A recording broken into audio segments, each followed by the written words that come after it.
Bonjour à tous. Comme je l'avais déjà annoncé dans mon cours précédent, aujourd'hui je vais commencer avec mes leçons de conversation en italien. Parce que vous le savez, l'objectif primaire de mon cours est celui de vous permettre de communiquer concrètement en italien avec quelqu'un. Cette fois-ci, je vais commencer par un sujet très simple, c'est-à-dire la conversation dans un café. Donc, on verra un peu comment ordonner un café, comment le payer, comment il faut se rapporter avec le camarier, etc. Et pour faire ça, je vais proposer une série de dialogues euh, dans lesquels donc, je vous montre des exemples concrets de conversation dans un café.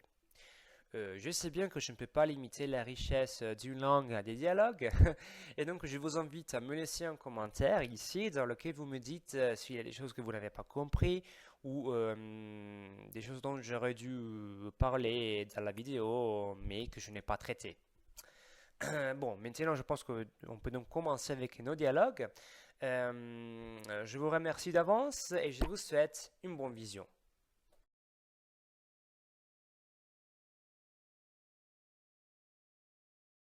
Buongiorno, si accomodi. Cosa desidera?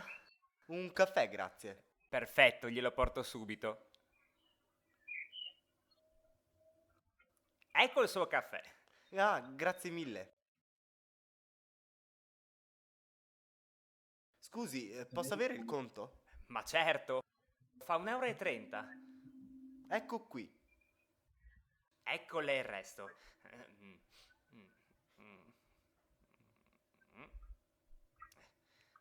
Ecco, Grazie mille. Buona giornata. arrivederla.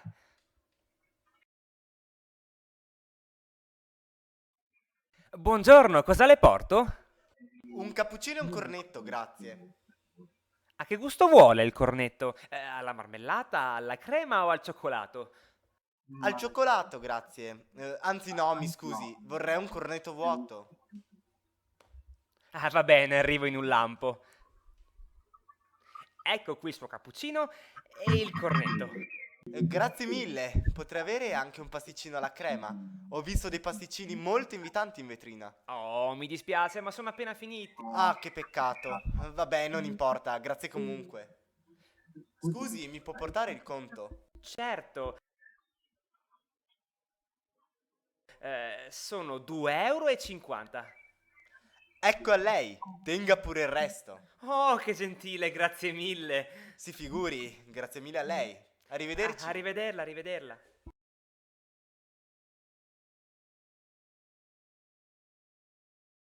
Buongiorno signori, cosa vi posso portare? Per me un caffè macchiato, anzi no, un latte macchiato. Penso che si pensi ovviamente, guarda, veramente non saprei fosse un caffè americano, un caffè shakerato, un caffè al ginseng, ma veramente è un po' difficile da fare, non so cosa dire. Però Oh no, mi scusi, prendo un caffè corretto, grazie. E un croissant alla crema, per favore. Per me solo un tè alla pesca, grazie. Va bene, sarò da voi in un attimo. Ecco, ecco il suo caffè macchiato e il croissant alla crema. E a lei il suo tè. Mi scusi, avevo ordinato un caffè corretto e non un caffè macchiato. Mi può portare un caffè macchiato? Oh, che sbadato, mi scuso. Adesso le porto il caffè corretto. Ecco qui. Scusi, mi sono sbagliato. Potrei avere un tè al limone? E mi può portare anche una fetta di torta? Nessun problema. Quale torta preferisce? È uguale, scelga lei. Basta che sia il cioccolato. Prego, arrivo subito. Ecco. Grazie mille. Scusi, potremmo avere il conto? Certo, pagate insieme o faccio un conto separato? Pago io. Quant'è? Sono 7,60 euro. Ecco a lei. Ah, grazie mille, grazie mille. Arrivederci, arrivederci. Ma perché hai pagato tu? Perché di sì? Ma volevo pagare io. La prossima volta. Ho capito, però dai, non si ma fa, no, ogni però ho volta capito, però dai, non si storie per fa, no, però non va pagare. bene, accidenti, ma che Ogni fastidio, volta, però non è c'è mica una cosa possibile. veramente così Cosa vuoi che sia complicata. 7,60 Sì, ho capito, però dai, ma non va la prossima bene. volta paghi tu Dai, basta. cincine, Oh, fa un brodo, cioè. Ciao, che vi porto? Una coca e un tramezzino, grazie. Per me invece una birra e un panino al salame. Scusa, come lo vuoi il tramezzino? Tonno, uova e maionese. Ne avete? Certo, arrivo subito. Ecco qui la coca e la birra. E qui il tramezzino e il panino al salame. Scusa, ma la birra non è abbastanza fresca. Posso averne un'altra? Oh, cavolo, scusa, te ne porto subito un'altra. Nessun problema, grazie mille. Ecco qui la birra. Scusa, vendete anche gelati? Abbiamo solo gelati confezionati, niente prodotti freschi, purtroppo. Allora non importa, non prendo niente. Grazie lo stesso. Comunque, se volete, c'è una gelateria poco lontano da qui, in Via Verdi. Ah, grazie mille. Ci puoi portare il conto? Certo! Pagate insieme o faccio un conto separato? È separato, grazie.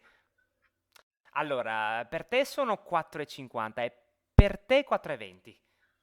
Ecco qui, tieni pure il resto. Grazie mille, ciao, ciao. Ciao. Ciao. Ne vous inquiétez pas, je sais bien que les dialogues étaient plutôt compliqués, surtout les derniers, mais pour moi il est important que vous appreniez à utiliser surtout les phrases du premier dialogue. Donc ne vous inquiétez pas si vous n'arrivez pas à prendre tout maintenant. Mais maintenant, voyons un peu d'analyser les dialogues qu'on a vus avant.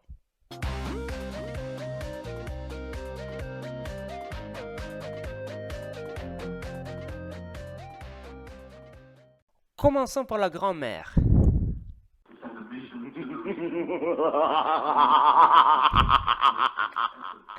Oui, vous le connaissez déjà, c'est Monsieur la grand-mère qui est très content de vous voir aujourd'hui. Je pense surtout parce qu'il peut entrer définitivement dans vos cauchemars. Non, ok, je plaisante. Je sais bien que les étudiants n'aiment pas beaucoup la grammaire, mais moi un petit peu, je dois l'insérer dans le cours. Donc soyez patients. Donc, le premier sujet dont je voudrais parler aujourd'hui est la différence entre le registre formel et le registre informel en italien. En réalité, j'avais déjà parlé de ça dans la leçon numéro 1 quand j'avais parlé des formules de salutation, mais je ne vous l'avais pas expliqué, je n'avais pas expliqué exactement qu'est-ce qu'il faut faire pour distinguer les deux registres au niveau de grammaire. Donc, pour obtenir la forme de politesse en italien, la forma di cortesia, il faut tout simplement employer la troisième personne du singulier au lieu de la deuxième personne du pluriel qu'on utiliserait en français. Par exemple, dans le dialogue numéro 1, il cameriere, le serveur, avait dit « Cosa desidera ?» Cosa desidera? Desidera vient du verbe desiderare, qui est un verbe régulier de la première conjugaison. Et donc, oui, desidera correspond à la troisième personne du singulier au présent de l'indicatif. Donc là, on dirait en italien cosa desidera lei. Lei est le pronom personnel sujet de la troisième personne du singulier pour le féminin. On avait vu ça dans la leçon numéro 2. Mais vous le savez, les pronoms personnels sujets sont soumis en italien généralement, donc on utilise tout simplement le verbe conjugué et donc la troisième personne du singulier pour la forme de politesse. Le deuxième sujet dont je voudrais parler aujourd'hui rapidement est la traduction de l'expression s'il vous plaît en italien. Donc avant tout, il est important de dire que quand vous prenez quelque chose dans un café, il n'est pas nécessaire d'utiliser le conditionnel du verbe vouloir. Donc vous n'êtes pas obligé de dire vorrei un café, vorrei un panino. Et il vous suffit de dire directement ce que vous voulez et après bien sûr dire s'il vous plaît. Mais qu'est-ce qu'il faut faire en italien pour dire s'il vous plaît? Bon, vous avez deux possibilités. Vous pouvez dire grazie ou per favore. Grazie ou per favore. Si vous êtes deux ou plus, pour remarquer que ce que vous ordonnez c'est seulement pour vous et pas pour l'autre personne, vous pouvez dire sinon aussi per me un café, per me un tramezzino, grazie. Per me un cornetto, grazie. Donc per me, pour moi, on peut ajouter ça si on veut souligner que ce qu'on prend, c'est seulement pour nous et pas pour les autres. La dernière chose dont je voudrais parler aujourd'hui à propos de grammaire, mais un peu de lexique aussi, disons, c'est comment demander quelque chose au serveur dans un café. Maintenant, je vous montre toutes les différentes typologies d'expressions qu'on peut utiliser quand on veut demander quelque chose au camérier, aussi bien pour régler que pour avoir des choses en plus, disons. Donc, vous pouvez dire avant tout posso avere, posso avere. Posso, oui, on utilise le verbe pouvoir comme en français. Posso avere ou potrei avere, potrei est le conditionnel présent. Ou sinon aussi pour le pluriel, possiamo avere ou potremmo avere il conto o potremmo avere un cornetto, grazie, sinon. Ou sinon aussi vous pouvez dire par exemple mi può portare ou mi potrebbe portare ou sinon aussi ci potrebbe portare o ci può portare si on parle de deux personnes, ci potrebbe portare il conto per favore o mi potrebbe portare il conto per favore, mi può, mi potrebbe, ci può, ci potrebbe. Donc vous voyez, il y a différentes façons d'employer le verbe pouvoir pour formuler ces questions de plus en plus formelles. Passons au lexique maintenant. Donc on verra un peu ensemble les choses qu'on peut acheter dans un café. Au mieux les différences entre l'Italie et la France en ce qui concerne les noms et des choses qu'on peut acheter dans un café. Donc alors, commençons avant tout par la différence entre un cornetto et un croissant. Il n'y a aucune différence entre un cornetto et un croissant en Italie. Effectivement, donc si vous voulez un croissant, vous pouvez dire aussi bien un croissant que cornetto et on vous portera quand même la même chose. Donc il n'y a pas une différence entre cornetto et croissant. Mais faites attention parce que généralement, surtout au nord de l'Italie, au lieu de cornetto, on dit très souvent brioche. Je ne sais pas pour brioche aussi, on dit brioche avec deux S, je ne sais pas pourquoi, mais c'est la prononciation italienne de brioche. Donc faites attention parce qu'on dit brioche, mais en réalité on se réfère quand même à un croissant. Mais pour vous ce n'est pas un problème ça, donc si vous dites cornetto ou croissant, ça suffit. Après, la deuxième chose dont je voudrais parler un peu est la différence entre un tramezzino et un sandwich. Donc, qu'est-ce que c'est un tramezzino en réalité? Un tramezzino est un sandwich à l'anglaise, généralement, donc avec du pain blanc, avec beaucoup de choses dedans. Mais faites attention parce que généralement dans les cafés, quand vous prenez un tramezzino, en réalité vous recevez du pain grillé, donc le toast à l'anglaise, avec la forme d'un sandwich. Donc on fait griller ce pain avec du fromage et du jambon, généralement on peut trouver aussi notre combinaison. Et donc vous ne recevez pas le sandwich normal à l'anglaise qu'on peut penser de trouver dans un café. En réalité, vous pouvez recevoir les deux choses, hein. Vous pouvez trouver les deux choses, mais par exemple, si vous cherchez le tramezzino sur Wikipédia, vous voyez l'image qu'on vous montre. Oui, donc ça c'est un tramezzino qu'on peut trouver dans un café, normalement. Sinon, le tramezzino qu'on mange normalement quand on achète un tramezzino aussi au supermarché en Italie, on a du pain blanc avec beaucoup de choses dedans, du thon, de la mayonnaise, etc. Donc, comme en France, je pense aussi. Et bien sûr, panino, j'avais déjà parlé de ça avec vous.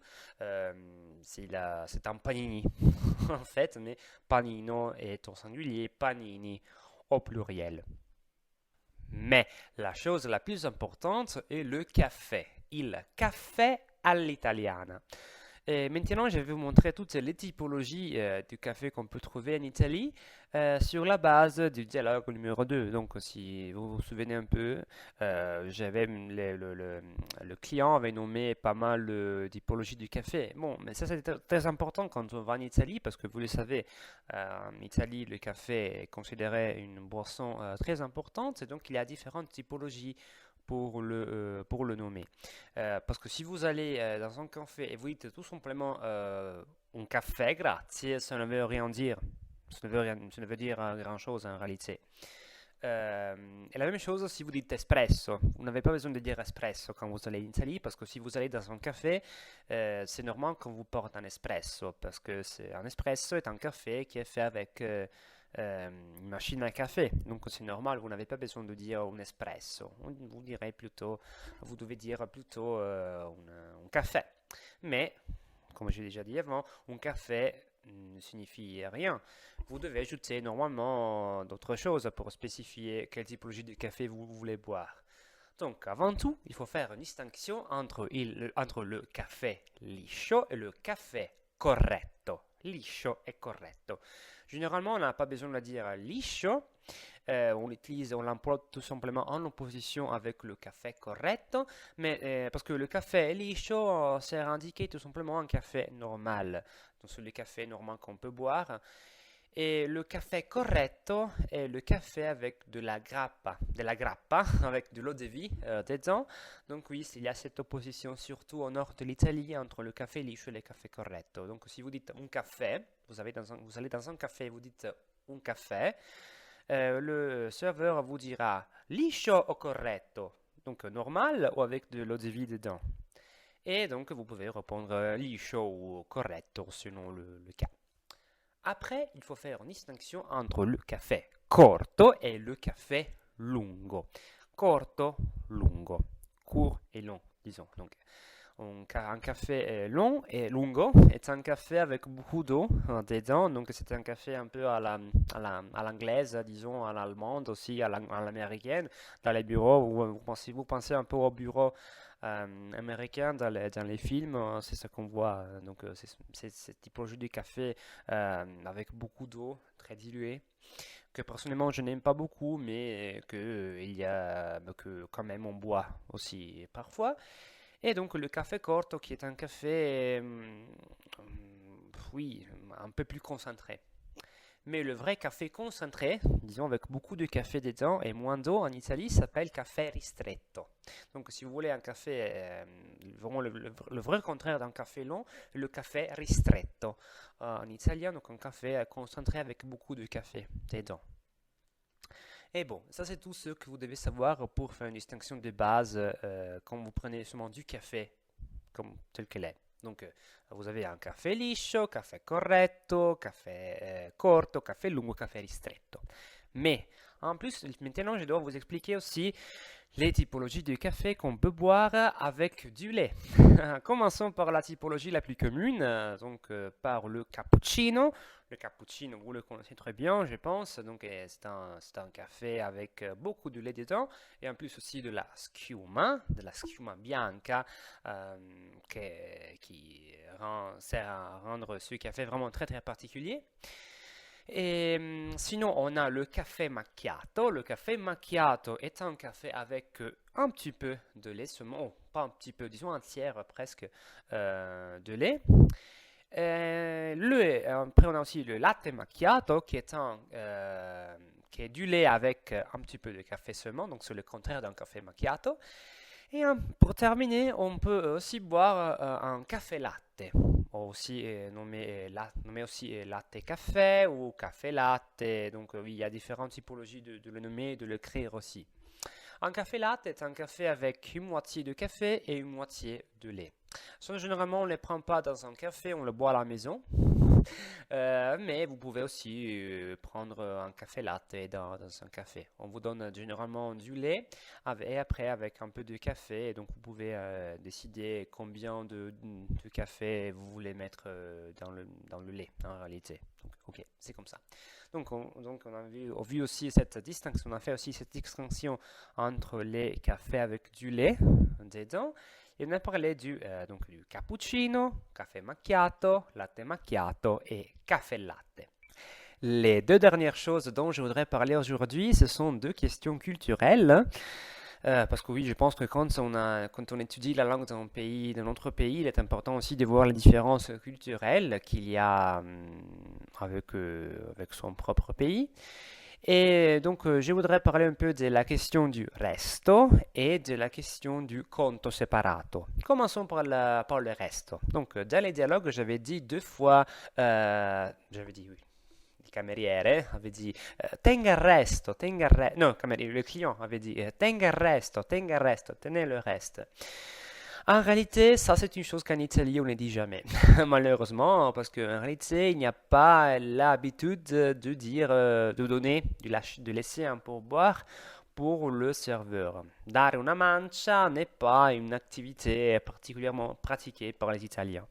Mais si vous avez cette habitude en France et vous voulez aussi la faire en Italie, les serveurs seront positivement surpris et seront aussi très contents de recevoir un pourboire de votre part. Donc oui, si vous voulez le faire, vous pouvez le faire. Je vous assure que les serveurs seront très très satisfaits. Et la deuxième chose est la question du conto separato. Alors, le camérier, il cameriere, le serveur avait dit dans les dialogues deux fois, je pense aussi, pagate insieme o faccio un conto separato. Donc, vous voulez payer ensemble, je dois faire un compte séparé. Disons qu'en Italie, généralement, les deux tendances existent, mais il y a des différences un peu entre les sujets disons, qui font cette chose. Parce que généralement, les comptes séparés est une chose typique des étudiants, donc chacun paye ce qu'il ou elle a ordonné et c'est fini. Alors que le pagare insieme est typique des familles ou des grands groupes de personnes. Parfois, on les fait ça très, très souvent, j'ai remarqué. Donc, il y a quelqu'un qui veut payer pour tout le monde. Ça, parfois, non, pas parfois, très souvent cause des disputes, ça on le voit très bien dans les dialogues.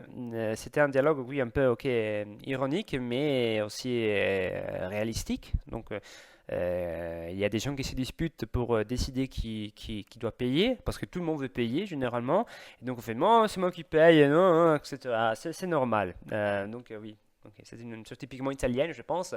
Et il est important de la partager avec vous, je pense. Ok. Ah oui, une autre possibilité pour payer est le conto alla romana. Je ne l'ai pas nommé dans les vidéos, mais je pense qu'il est important de le nommer aussi un peu. Donc le conto alla romana signifie que on fait tout simplement une division proportionnelle du montant d'argent qu'il faut payer. Et chacun paye le même montant d'argent. Donc on fait division oui, proportionnelle, chacun paye le même montant d'argent. Donc quant à la romane, on prend le compte, on le divise et ok, on obtient l'argent que tout le monde doit payer de la même façon. Ok, c'est tout clair? Bon. Moi, j'ai terminé pour aujourd'hui. Et, ok, je vous invite à me laisser un commentaire ici dans lequel vous me dites aussi, au-delà des choses que vous n'avez pas compris, bien sûr, aussi le prochain sujet dont je pourrais parler dans le cours suivant. Donc oui, je vous remercie d'avance maintenant. E ok, je vous souhaite aussi un bon fin de semaine. Ci vediamo alla prossima volta. Ciao!